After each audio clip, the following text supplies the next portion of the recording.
Hello again, and welcome to this series of conversations about contemporary French cinema sponsored by UniFrance.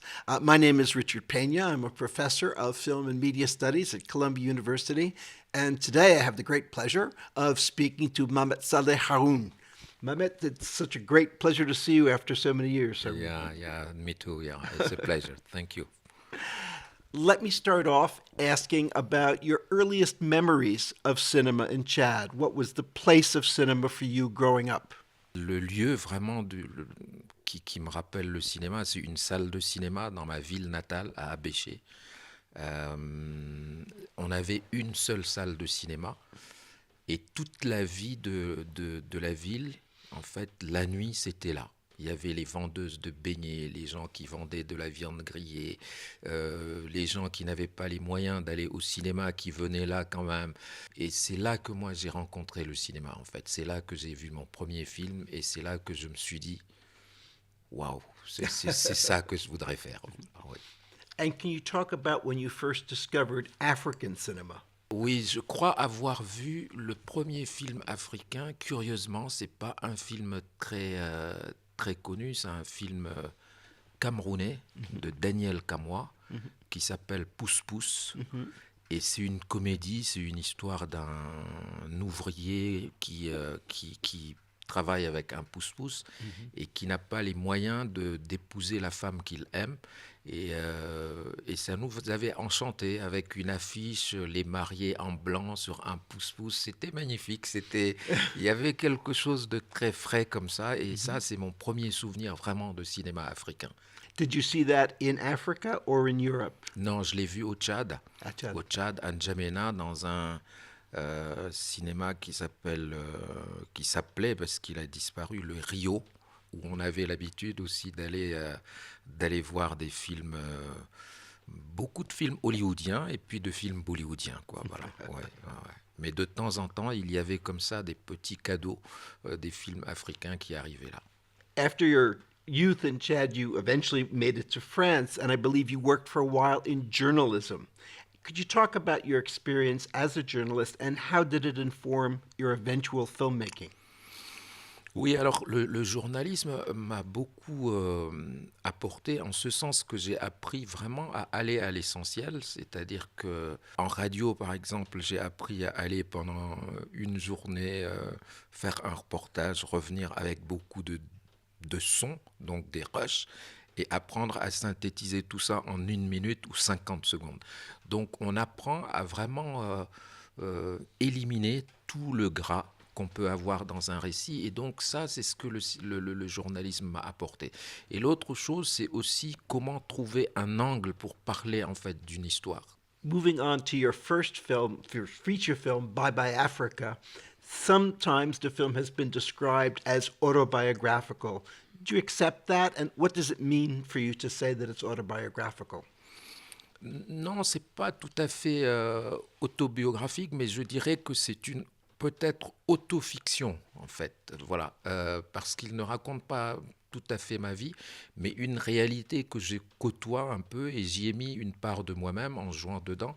Et oui, c'est un peu cette mémoire en fait que j'ai fabriquée, que j'ai pu mettre en boîte comme ça tout au long de ma jeunesse, mais mon rapport au cinéma, dans ce pays où il n'existe pratiquement pas de salle et tout, donc c'était cette interrogation, mais au-delà d'une autofiction, ce film pour moi c'est une sorte de manifeste en fait, c'est comment essayer de faire des films avec les moyens dont on dispose et comment essayer de faire des films aussi en essayant d'inventer une certaine économie, sachant qu'au Tchad, il n'y avait pratiquement pas de financement en fait. Voilà. Oui. One of the things that I admired very much about the film, I still remember, is the sequence when the principal character sees an old girlfriend who now has been shunned by the community because she was in a film and they think she has AIDS. And I remember thinking it was very brave at the time to discuss AIDS in Africa. Could you talk about the reaction to the film around that particular issue? Oui, je me souviens bien de cette séquence-là et c'était pour rappeler en fait en partant cet exemple dans le film, cette actrice qui joue le rôle d'une femme malade du sida et les gens dans le quartier, dans la ville, pense qu'elle a réellement le sida parce qu'elle le joue très bien. Et c'est l'influence à un moment donné, vous savez, en Afrique du cinéma, mais vraiment dans la vie réelle. Et vous savez que au Congo-Brazzaville, quand il y a eu la guerre civile, les références des deux camps, c'était les uns s'appelaient les Cobras par rapport à un film de super-héros américain, et les autres s'appelaient je ne sais plus quoi, mais c'était aussi tiré d'un film américain. Donc c'est pour vous dire comment, en fait, à un moment, dans des publics un peu naïfs, le cinéma prend une importance assez incroyable. D'un autre côté, je n'oublie jamais, c'était aussi la réflexion que je voulais faire, c'est que au Tchad, mais pas seulement, dans beaucoup d'autres pays africains, une personne est une réalité sociale. Et que à un moment, si vous dites à une femme de montrer ses seins, il y a eu un impact dans sa vie réelle le lendemain parce que les gens vont la juger. Et que ça limite en fait la possibilité de raconter les histoires telles qu'on les veut parce qu'il y a des gens qui ne peuvent pas se permettre de jouer telle ou telle chose, tel ou tel rôle, parce qu'après ça a des conséquences dans leur vie. Donc, ouais, je voulais un peu renvoyer une sorte de miroir en fait au public tchadien. In the film also there's a moment where again the main character talks a lot about African cinema and actually in a sort of negative way. Could you talk about why you included that in the film? Oui, je l'ai inclus parce que quand j'ai commencé à faire des courts-métrages, mes petits films et à voyager dans les festivals de cinéma africain, il y avait beaucoup de colloques, il y avait beaucoup de conférences, il y avait beaucoup de... On parle beaucoup. At least we were just like talkers, you know. Hein. Et donc, moi, je me suis dit, je n'ai pas envie de parler, il faut faire des films en fait. Et c'est ça que je voulais dire. C'est que à force de parler sur comment on va trouver les financements, comment on doit être distribué, à sortir des discours de victimisation en permanence, on n'avance pas pour moi. Et donc j'étais jeune, j'arrivais là, j'avais envie de faire des films et de parler après de mon expérience, mais pas de parler avant même d'avoir fait des films. Donc c'est pour ça que je parlais de manifeste en parlant de Bye Bye Africa. After Bye Bye Africa, you moved on to Abuna, which for me was really a great step. It's such a wonderful film. Really got to see it again to prepare for this, and it was really such a pleasure. Can I ask you first, what was your inspiration for the story, which is a very interesting and very singular story? Oui, alors j'ai été inspiré vraiment par des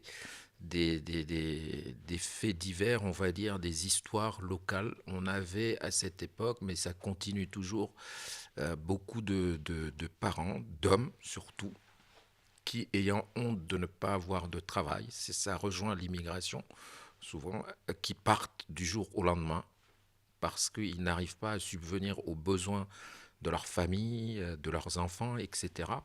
Et j'ai enquêté, j'ai découvert plein de femmes, de familles qui sont dans ces problématiques-là. Et je me souviens que quand on a tourné le film dans le village, où il y a beaucoup d'enfants comme ça, et en fait, tous les enfants qu'on avait comme figurants ne connaissaient pas leur père, étaient partis, les pères étaient partis. Donc on rejoignait une certaine réalité par la fiction. Et en fait, tout a commencé quand j'ai parlé avec une femme qui a eu un enfant alors que son mari est parti depuis 3 ans sans donner de nouvelles. Et elle a eu une aventure, on va dire, avec un amant. Elle est tombée enceinte et ses beaux-parents l'ont renvoyée de la maison, enfin bref, et tout ça. Et c'est cette histoire-là qui m'a amené à faire une enquête un peu plus large pour découvrir qu'il y a pas mal d'enfants, en fait, dont les pères ont disparu. Et c'est de là que j'ai construit cette histoire-là. Voilà. Can you tell us where you found your actors for that film and for all your films, really? Ouais. Alors, pour mes films, en fait, comme je le dis souvent, comme on n'a pas vraiment une industrie de cinéma, on n'a pas de professionnels, je me limite j'aime bien dire que je fais un cinéma de quartier, c'est-à-dire que je connais mes voisins, tout le monde me connaît et tout, et quand je cherche quelqu'un, je leur en parle un peu. Et pour ces deux jeunes, on a tout simplement essayé de parler avec les voisins. Et le premier, le plus jeune acteur, lui, est le fils d'un ami qui habitait pas loin. Et, euh, et je l'ai casté, il est venu à la maison parce que je n'avais pas de caméra. On a discuté et tout. Et je lui ai demandé, ce qui m'a décidé à le prendre, c'est que je lui ai demandé s'il connaissait ce que c'était que l'asthme. Et il m'a dit oui. Je dis ah bon, c'est quoi et il me dit mais je lui ai demandé s'il connaissait quelqu'un qui avait de l'asthme et il m'a dit oui. Je dis qui et puis il m'a dit moi. Et j'ai dit bah, écoute, si tu fais de l'asthme, je vais te prendre rien que pour ça et on verra bien ce que ça va donner. Et c'est comme ça que ça a commencé. Et puis pour le plus grand, ben, c'est pareil, c'est un de mes assistants qui me l'a amené. Et, euh, et j'ai fait un essai entre les deux et j'ai trouvé que ça marchait très bien et je me suis dit on va y aller. Voilà. Another thing about the film that really strikes me, and again, I think I first see it in Abuna and see it in others, is the kind of rhythm that you give your films. It's something that to me is very distinct, so different from kind of what I always think is the very fast rhythm that we get so much from Hollywood or whatever. Talk about your use of that sort of montage. Oui.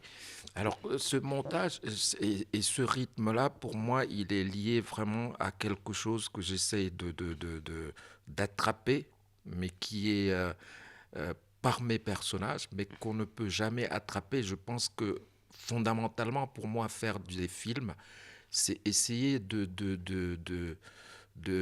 capturer en fait le temps, d'emprisonner le temps. Et ce que le rythme que j'ai dans mes films, c'est la conscience que le temps passe et qu'on n'y peut rien. C'est cette tragédie du moment que j'essaye de filmer en fait. Et c'est la mélancolie, c'est ce que j'appelle la mélancolie, c'est mettre en scène la mélancolie, sans musique, mais par le rythme des choses qu'on ne peut pas arrêter, qui arrivent parce que c'est ainsi et qu'on a... la mélancolie, c'est la fin du pouvoir de l'homme en fait. C'est-à-dire que l'impossibilité d'arrêter ce moment-là qu'on vit, Richard, vous et moi, il est unique. C'est-à-dire que ça ne se reproduira pas, même si on doit refaire la même scène demain, on n'aura pas les mêmes émotions, on n'aura pas les mêmes énergies. Et c'est ça que j'essaie de capter. Et ça donne un rythme qui est autre, en fait, qui est lié au temps lui-même, au temps interne des personnages. Oui, voilà. Going on from that, I wanted to talk about the film A Screaming Man, which was at Cannes and, of course, awarded a jury prize there. Ouais. In that film, you really, I think, show us, and it's interesting what you said before about your journalism, the price of civil war in a very personal way. Could you talk a little bit about that theme? And also, I think the film touches on a kind of generational difference in Africa. Alors, c'est une posture un peu morale comme ça. Je ne voulais pas montrer dans mon film un Tchadien tuant un autre Tchadien, parce que c'est une guerre entre des Tchadiens. Et je me disais que je ne saurais pas filmer, en fait. Celui qui tuerait l'autre, est-ce que c'est un héros? Et si c'est pas un héros, comment le représenter comme quelqu'un comme un odieux ou comme un méchant. Donc c'est vraiment cette idée et je me suis dit qu'il fallait trouver un autre moyen de parler de la guerre. C'est pour ça que je ne montre pas la guerre en train de se faire, mais subie par les gens qui vont se terrer chez eux. Et c'est par les sons qu'elle est présente et c'est par les sons qu'elle terrorise les gens et qu'elle les fragilise. Ouais. And the question of generations, because the relation between the father and son is very complex. Oui, oui, parce que au Tchad, malheureusement, quand on voit la guerre qui dure depuis plus de 45, voire 50 ans maintenant, à tel point que notre président est mort en avril dernier au combat. Il était au combat et il a été tué. Donc c'est pour vous dire que la guerre est prégnante. Et comme ce sont les hommes qui font cette guerre-là, si elle continue sur des décennies, il me semble, j'en suis arrivé à la conclusion que c'est parce que on transmet cette violence en fait de génération en génération. Et tant qu'on continue en fait à transmettre cette violence-là de père en fils, on risque de ne pas voir la fin de tout cela, quoi. Donc, moi, l'idée que j'ai eue une fois, c'est de développer au Tchad, dans les écoles, une journée consacrée à la cuisine. Apprendre aux jeunes garçons à cuisiner, parce que c'est un acte proprement féminin, considéré comme tel au Tchad, et c'est les amener vers quelque chose qui demande beaucoup d'amour, parce que cuisiner, vous savez, c'est donner de l'amour à quelqu'un. Quand on cuisine pour sa femme, pour ses enfants, pour son mari, on met beaucoup de son cœur. Enfin, on ne fait pas une omelette, on ne crame pas une omelette pour sa mère. On fait ça quand on l'aime, on fait quelque chose de... Et je me dis, c'est comment arriver pour casser ce cycle de violence, passer par la cuisine, pour que les gens soient en fait dans une forme d'altérité, parce qu'on cuisine toujours pour les autres aussi, quoi. Voilà. Donc, j'espère que avec un peu de cinéma et un peu de cuisine, on arrivera un peu à briser ce cercle. One of your films, which I hadn't seen before preparing for this, was your very powerful documentary about the trial of Hissène Habré. Could you talk about this? Brings you back maybe to your journalist roots as well. It's I found it very powerful, and also it was for me wonderful to see everything done within an African context. Oui, c'est vraiment ce que je fais à peu près dans tous mes films. J'aime bien interroger le contexte africain, le contexte tchadien, parce qu'il est très facile parfois de dire que tout est de la faute des autres, parce qu'il y a eu ceci, parce qu'il y a eu cela. Moi, j'interroge toujours notre propre responsabilité. Ça me paraît très important, parce que quand on reconnaît sa responsabilité, on peut bouger un peu, on peut essayer de trouver des solutions et tout ça. Donc, oui, j'ai voulu écarter toute implication de pays étrangers, parce qu'il y en a eu pendant le règne de Hissène Habré, mais je voulais vraiment rendre compte de la responsabilité tchadienne, même dans cette histoire-là.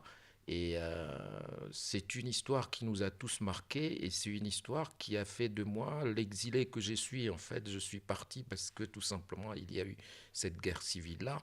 S'il n'y avait pas eu cette guerre civile-là, si je n'avais pas été blessé, si je n'avais pas reçu une balle perdue, je ne serais peut-être pas ici, en fait, en train de vous parler. J'aurais peut-être eu une autre vie, je serais peut-être devenu cinéaste, mais j'aurais peut-être pas quitté le Tchad.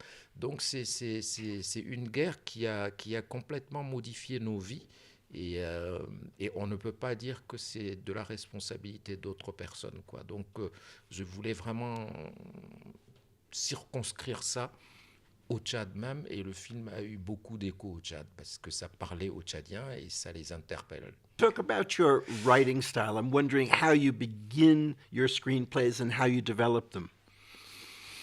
Alors, je travaille un peu, tant que je n'ai pas l'histoire complète dans ma tête, je n'arrive pas, je ne me mets pas à écrire, en fait. Et donc, je marche beaucoup, parce que ça m'aide. Donc, je suis un marcheur, et c'est là que je construis mes histoires.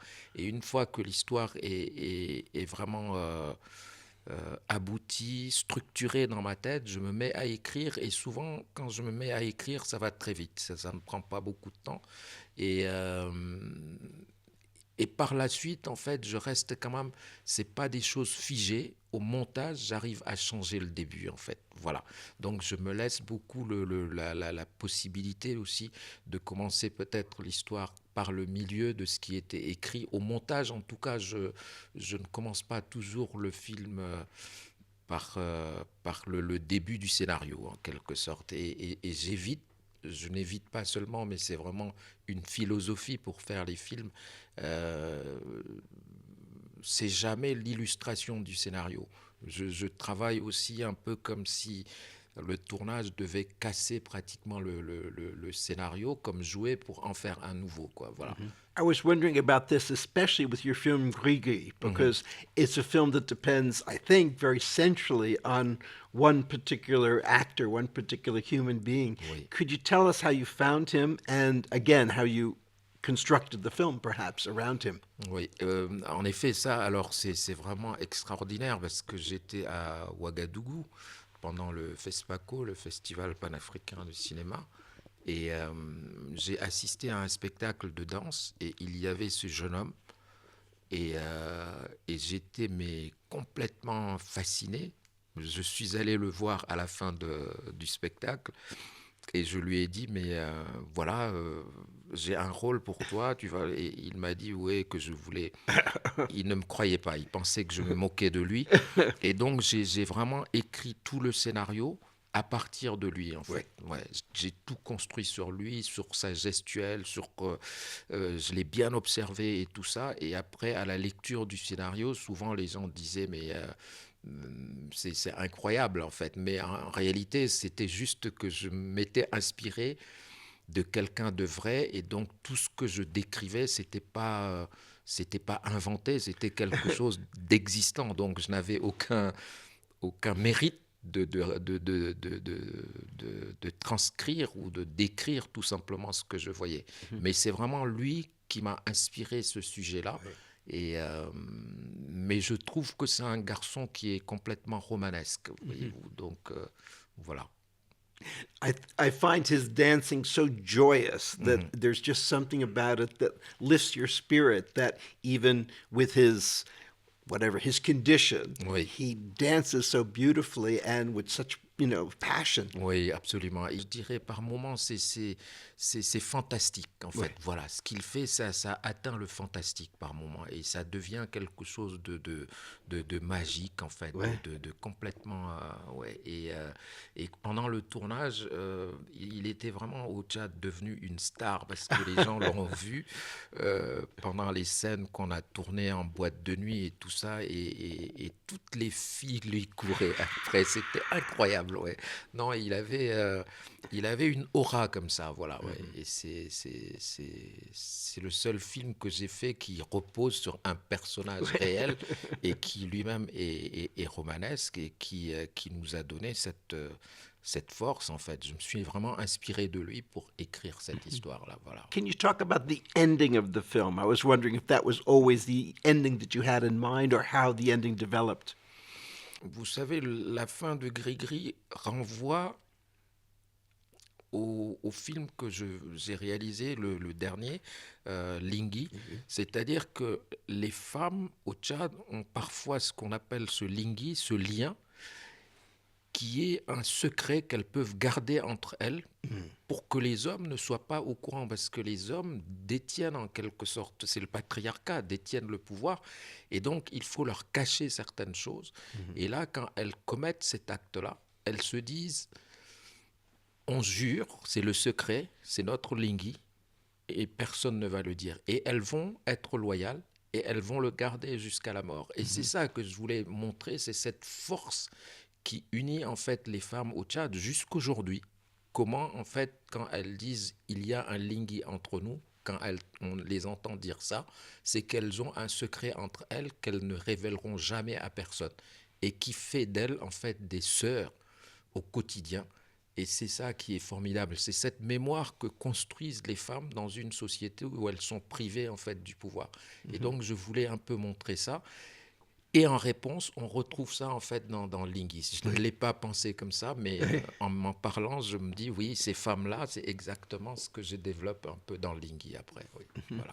And that brings us, of course, to Lingui, which in many ways is maybe your most complex film. There are many things going on in it. And once again, I really admire how you take on so many really difficult subjects, abortion, female circumcision, religion, unwanted, or not, single motherhood.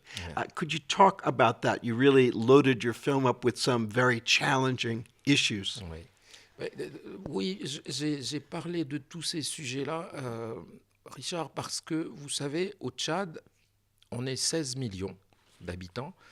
Je suis à peu près le seul cinéaste.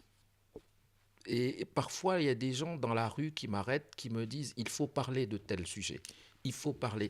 Je deviens, malgré moi, le porte-parole de pas mal de choses. Et comme maintenant je me fais un peu âgé, je me dis, si je ne parle pas de ces choses-là, il se pourrait que personne n'en parle et qu'on n'en entende pas parler. Et donc, parfois, je charge la barque, en tout cas dans ce film-là, mais je suis content du résultat parce que l'idée, c'était quand même d'ouvrir des portes, d'allumer des bougies comme ça dans ce noir tchadien. Et le film a eu un écho auprès de pas mal de femmes. Il y a un groupe qui s'est constitué autour du film après la projection et des femmes qui maintenant demandent en fait, elles attendent l'élection d'un, d'un parlement et elles veulent demander en fait la légalisation de l'avortement parce que l'avortement au Tchad il est très prégnant, ça arrive à beaucoup de filles. On n'en parle pas parce que souvent, en fait, c'est le résultat de viol. Et avant de faire le film, je me suis permis de faire une enquête auprès de plusieurs langues comme ça, dans différentes langues tchadiennes, et le mot viol n'existe pas en fait. Donc si le mot viol n'existe pas, ça veut dire qu'il n'est pas là, enfin, c'est ça. Et donc, elles sont dans une situation qui est assez terrible, en fait. Et quand j'ai commencé à interroger quelques femmes, notamment les infirmières, les sages-femmes, j'ai découvert que c'était un, c'est une tragédie, en fait. C'est une tragédie. Et, euh, et je me suis dit qu'il fallait quand même porter tout ça, quoi. Il fallait porter tout ça quelque part, il fallait en parler, il fallait mettre ça sur la place publique. Ce dont je suis content, c'est ces vieilles femmes qui ont vu le film et qui disent que je suis leur fils et qu'elles sont fières de moi. Et ça, je me dis que c'est le plus beau cadeau. Voilà. Oui, Ouais. absolument. Something that I was also very intrigued with how you handled it is the question of female circumcision. In the African festival where you appeared, you know, I used to work at in New York, among the most violent discussions Ah, really? we had were often between Africans who were there and also African Americans Oh. about that subject. And I was interested in your take on it, your approach to that situation. Oui, je trouve que c'est vraiment... Moi, je suis contre, je suis très... depuis longtemps, dans ma famille, en fait, il y a beaucoup de gens qui le condamnaient, ma mère, mon père, tout ça. Donc, et on est un groupe d'amis comme ça, on est contre cela. Mais comme les gens pensent que cela est traditionnel et en même temps religieux, c'est très compliqué en fait. Et à partir du moment où chez beaucoup d'Africains, la religion et l'islam est devenue une part entière de leur identité, donc c'est compliqué. Les gens pensent que c'est leur identité qu'on leur sort si on fait ça. Donc c'est un gouffre dans lequel il est très très difficile de faire entendre raison aux gens qui sont un peu radicaux et qui sont plongés à fond là-dedans, quoi. Oui. C'est très triste. Au Tchad, c'est interdit par la loi depuis quelques années, mais les gens continuent à toujours faire ça. Et parfois, ça se termine mal parce que... et c'est toujours les filles, en fait, qui en meurent à la fin. Et, euh, et la religion viendra dire, bon, c'est la volonté de Dieu, c'est le mektoub, et la boucle est bouclée en quelque sorte. C'est Dieu qui veut, et quand on meurt, on se dit que c'est Dieu qui l'a voulu, et c'est la fin de l'histoire. Pour un esprit un peu doué d'intelligence, c'est difficile à accepter. C'est difficile. Ouais. You sort of began to speak about it, but I'll sort of go a little further. One gets the impression watching your films that I think Chad is a very religious country and where Islam is enormously important to the culture.